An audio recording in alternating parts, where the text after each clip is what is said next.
Mr. President. This is a little bit more comfortable. It was a little wet out there. Hello. Hello, sir. Go ahead. So, President Trump, what's harder? Peace in the Middle East or ending a government shutdown? Well, I think the hardest is this. This has been going on for 3,000 years. The shutdown's only been for 10 days. So I think the shutdown, it's gotten to be almost customary, but we're taking care of it. We've got the military paid in full, and we're doing a lot of things. We're ending some programs that we don't want. They happen to be Democrat-sponsored programs, but we're ending some programs that we never wanted, and we're probably not going to allow them to come back. I think they made a mistake. I think they made a big mistake. This is really a Schumer shutdown because he's become sort of irrelevant, and he wants to make himself relevant again. And in terms of the politics of this historic peace deal that we're on the way to go sign right now, you would think it's good for everybody, but at a rally this weekend, they were cheering for you and they were booing Netanyahu. What's up with that? I don't know, but we're going to make everybody happy. The one thing I can tell you is everybody is happy, whether it's Jewish or Muslim or the Arab countries. Every country is dancing in the streets, and it's a point in time I don't think you'd ever see it again. They've never seen it for 3,000 years. If you like one group, you don't like the other group. And if you like the other group, you don't like the first group. And this is the first time they've ever seen where everybody is unified, because as you know, we're going to Egypt after Israel, and we're going to meet all of the leaders of the very powerful and big countries and very rich countries and others, and they're all into this deal. Everybody's into it. It's never happened before. So I would say this is a lot tougher, but we'll see how it all works out. Mr. President, Benjamin Netanyahu, the Prime Minister, has not gone so far as to say the war is over. In your view, is the war between Israel and Hamas over? War is over. The war is over. Okay, do you understand that? Mr. President, is the ceasefire going to hold? Are you confident the ceasefire will hold? Say it. Are you confident that the ceasefire is going to hold? I think so. I think it's going to hold. I think people are a lot of reasons why it's going to hold, but I think people are tired of it. It's been centuries. Okay, not just recent. It's been centuries. I think people are tired of it. Yeah, the ceasefire is going to hold, and it holds. Mr. President, what will Gaza look like a year from now? The International Stabilization Force, that's part of It'll be the. a good, strong force. When will that go? I don't think it's going to have a big impact because I think barely we're going to have to use it. I think people are going to behave. Everybody knows their place. It's going to be great for everybody. It's going to be great for the surrounding countries, Arab, Muslim, all of them. It's going to be great for Israel. Everybody is happy, and I think it's going to stay that way. Peter? And if the ceasefire does hold, how long until we get to the part of the 20-point peace plan where developers can go in and make Gaza the Riviera of the Middle East? Well, I don't know about the Riviera for a while, because you take a look at what you have. You have to get people taken care of first. But it's going to start really essentially immediately. I mean, they're going to have to start by removing a lot of the structures that you see that are down to the ground. I mean, it's blasted. This is like a demolition site. Almost the entire site is. So you have to get rid of what you have there. You have structures that are very dangerous. They're falling down. If they haven't fallen, they're going to fall down of their own volition. So that process, Peter, is going to start pretty much immediately in that way. Like a year from now, in your view? Well, a year, that's very quick. But over the years, it'll look very good. It'll be, it's got the first chance it's had in centuries of being peaceful. It's always been a very, very strange area. It's always been loaded up with problems, religious problems, problems like no other place probably in the world. And I think it's going to normalize. All you can say, if it normalizes, that would be fantastic. Government structure, sir, that you have set up in that peace plan, how soon will that new governing body be in place? Very quickly. And everybody wants to be a part of it. You're talking about the Board of Peace? Right. Tony Blair, yourself. Everybody wants to be a part of it. I've had calls from all of the leaders of countries. They all want to be a part. I mean, the leaders themselves, they're not going to send somebody. They want to be a part of it. Do you know who's going to be a part of it yet? I do. Can you share? No, not yet. It's a little bit. Have you spoken to Tony Blair about about it since the. You better take your ear things out. Have you spoken to Tony Blair about it? You know, I want to find out that Tony would be popular with all, because I just don't know that. And I like Tony. I've always liked Tony, but I want to find out that he's an acceptable choice to everybody. What guarantees have you been able to give to both the Israelis and the Arab countries? We have a lot of guarantees. The Israelis are very concerned. We have a lot of verbal guarantees too. And I don't think they're going to want to disappoint me. I have a lot of verbal guarantees that aren't down in writing, but they were given to me, and I believe they're going to be held very strongly. That's why I think it's going to be successful. Mr. President, you have to. Oh, look who we have. Hi, Katie. Let me shake you. Good to see you, Mr. President. Good to see you. I'm sure you've seen reports of Hamas rearming, instituting themselves as a Palestinian police force, shooting rivals. What is your message Where to they are Hamas? standing, because they do want to stop the problems, and they've been open about it, and we gave them approval for a period of time. You have to understand, they've lost probably 60,000 people. That's a lot of retribution. They've lost 60,000 people, and the ones that are living right now were, in many cases, very young when this all started. And we are having them watch that there's not going to be big crime or some of the problems that you have when you have areas like this that have been literally demolished. You know, you have 2 million people, and probably it'll be less than that, but you have close to 2 million people going back to buildings that have been demolished. And a lot of bad things can happen. So we want it to be safe. I think it's going to be fine. Mr. President, you have. Who knows for sure, Katie? But I think it's going to be fine. Mr. President. Mr. Yes. Hi. What is the latest that you've heard about hostages, when they will be released? Do you expect to meet with Well, I any hear of the them? hostages might be even a little early, but I don't want to say that. So they have the hostages. I understand all 20, and we may get them out a little bit early.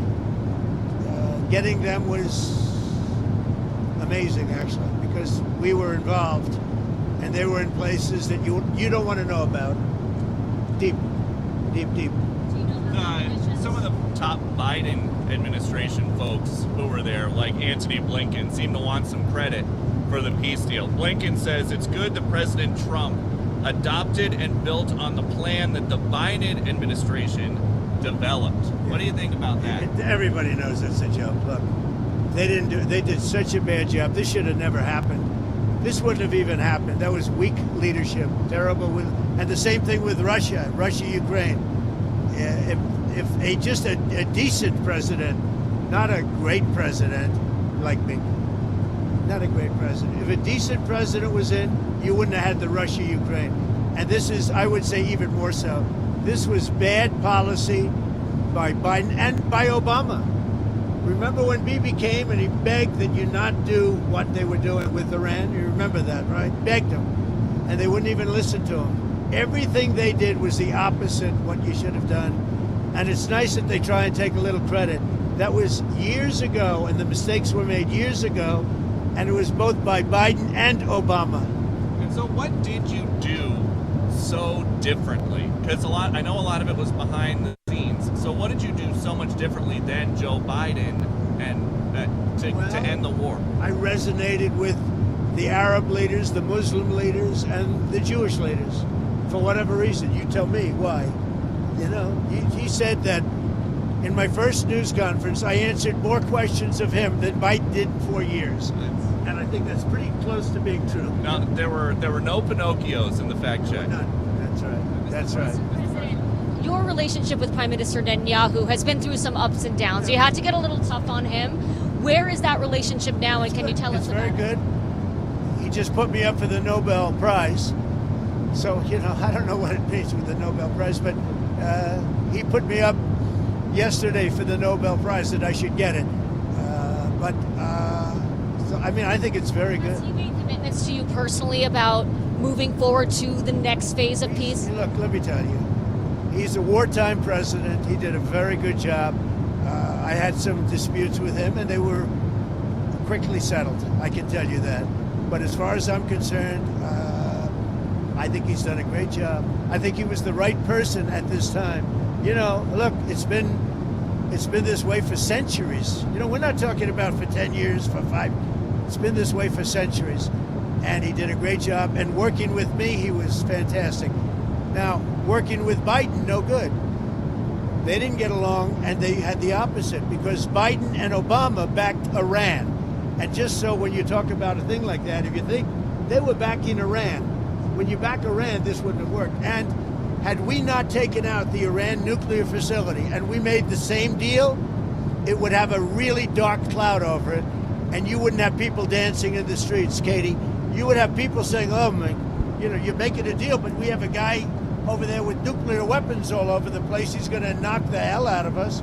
If we didn't take out the Iran nuclear when we did, because in 2 months they would have had a nuclear weapon, this deal, even if it were done the exact same way, would have had a dark cloud over it. And now, there's no dark clouds. There's nobody they have to worry about. Katie? Have you talked to the Qataris about their changing behavior in your first term? You talked about how they were funding terrorism. What are The they doing Qataris, differently? yeah. What are they doing differently in your eyes to make sure they're not Qataris funding really helped us with this deal. And the Emir is an amazing man who really helped us. You have to understand, his country is right in the middle of everything, more so than any other country, more so than UAE, where you have to fly an hour and a half to get there, more so than Saudi Arabia, where you have to fly an hour and a half to get there. His country, you walk across a line and you're there. So he's in the middle of this unbelievable hostile territory with people on all different sides of the, you know, of the opinion and the question. They were a tremendous help. Qatar was a tremendous help to getting this done. I hope people can realize that. Mr. President, And another it was very tough and very dangerous for Qatar. They were very brave, and their leader, the Emir, was very, very brave. And Qatar should start getting some credit. And you have to understand, they lived in the middle of everything. So they can't just be like, you couldn't do it, I could. Nobody could do it. Say what? Have they changed their behavior from 2017 when you accused them of funding terrorism?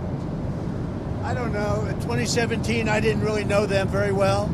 You know, 2017, that was at the very beginning of my term. As I got to know them, I got to understand them, and I got to realize that they are right in the middle of everything. Other countries are there, but they're an hour and a half away. A big difference. They're literally, you walk over from Iran to Qatar. You can walk it in 1 second. You go boom, boom, and now you're in Qatar. That's tough territory. I think Qatar was amazing the way they helped us. Mr. President, another world leader. There was a ceasefire that collapsed in March this year. There was a ceasefire earlier this year that collapsed in March. Do you think this could have been done then? This took a lot of pressure on both sides. But do you have any regrets? I see it, and I see it with Russia too. Sometimes you have to go through some pain before it all happens. I saw it with Turkey, and by the way, Turkey was fantastic too.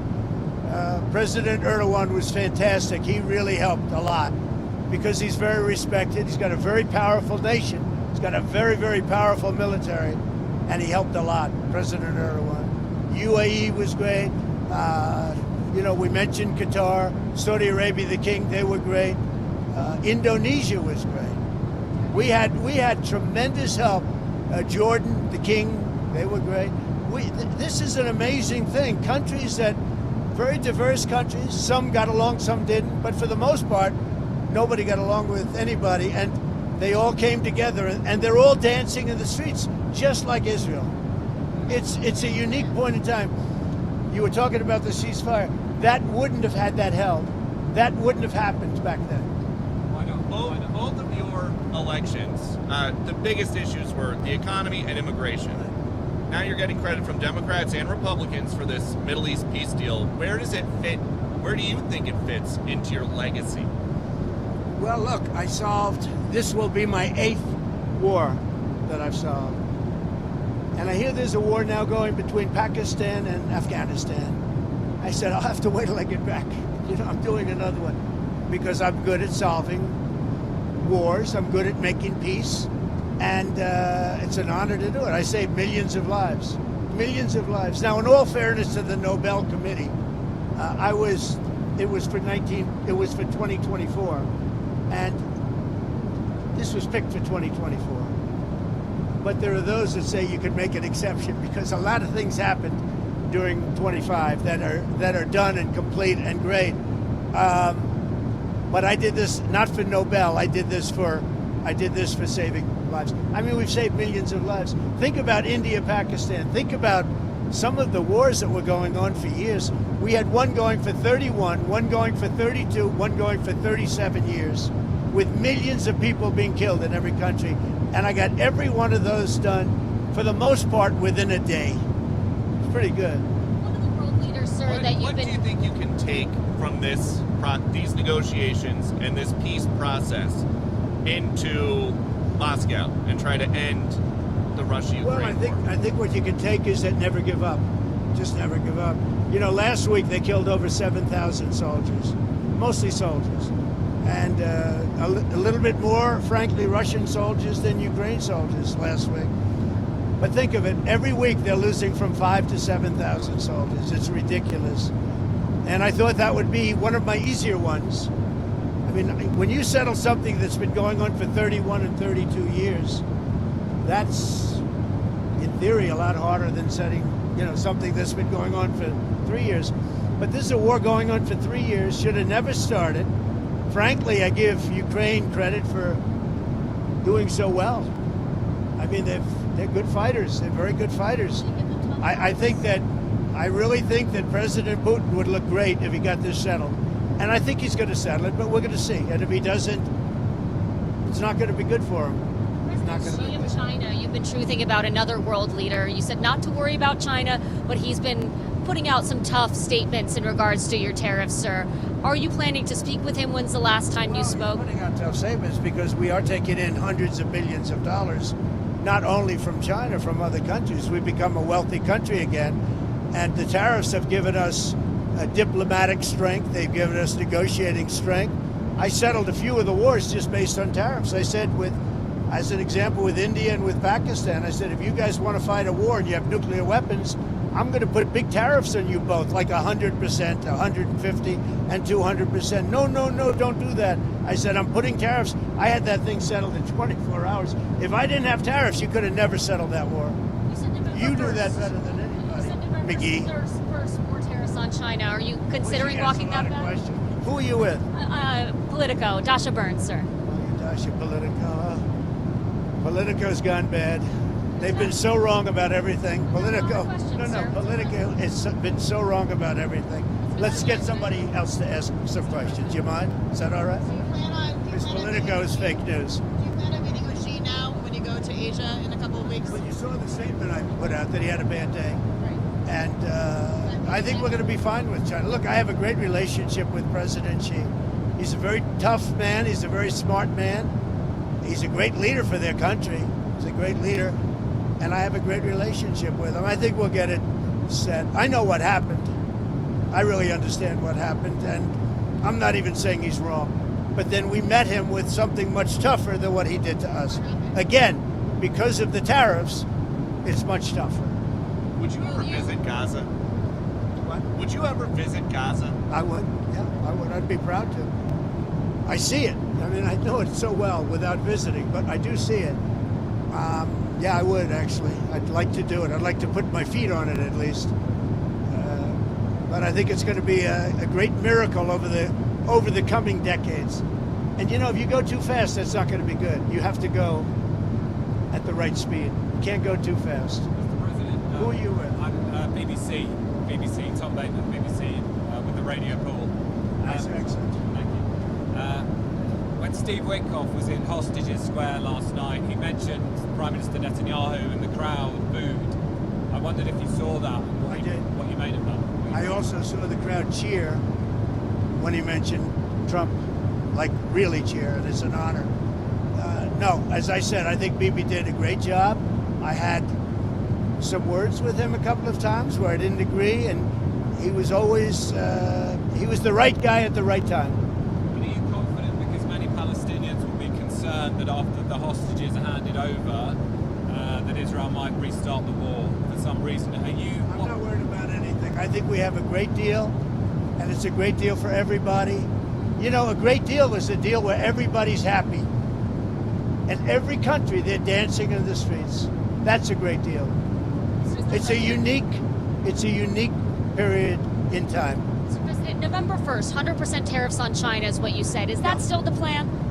Yeah, right now it is. Yeah, let's see what happens. You know, for me, you know what November 1st is? An eternity. November 1st is an eternity for me. So there's For somebody else, it's right around the corner. For me, when I hear November 1st, it's an eternity. Go ahead. You had talked a couple weeks ago, you were doing an interview, and you talked about how you hope to end the war in Ukraine because it might help you get into heaven. How does this help? Does this help? I mean, you know, I'm being a little cute. I don't think there's anything going to get me in heaven. Okay, I really don't. I think I'm not maybe heaven bound. I may be in heaven right now as we fly in Air Force One. I'm not sure I'm going to be able to make heaven, but I've made life a lot better for a lot of people. And you know, as an example, had the election of 2020 not been rigged, you would have millions of people living just in Russia, Ukraine alone. That would have never happened, and it didn't happen for 4 years. And I knew Putin very well. It was the apple of his eye. All the things I've said would have never happened. We had an incompetent administration. We had an incompetent president. And because of a crooked election, millions of people are dead. And by the way, the Israeli thing was much harder to get settled because of the past administration. Okay? Rest, enjoy yourselves, say hello to your boss, and I'll see you guys, right? Good. Sir, before you go, can you tell us about your conversations with President Zelensky? Did you talk about We had a very good long-range conversation missiles? this morning and yesterday. And he basically would like to, as you know, we are not sending any weapons. We're sending them to NATO, and NATO is paying, which is a big difference between Biden and Trump. Because Biden gave him $350 billion, and we didn't. We gave them nothing, but we gave them respect and some other things, frankly.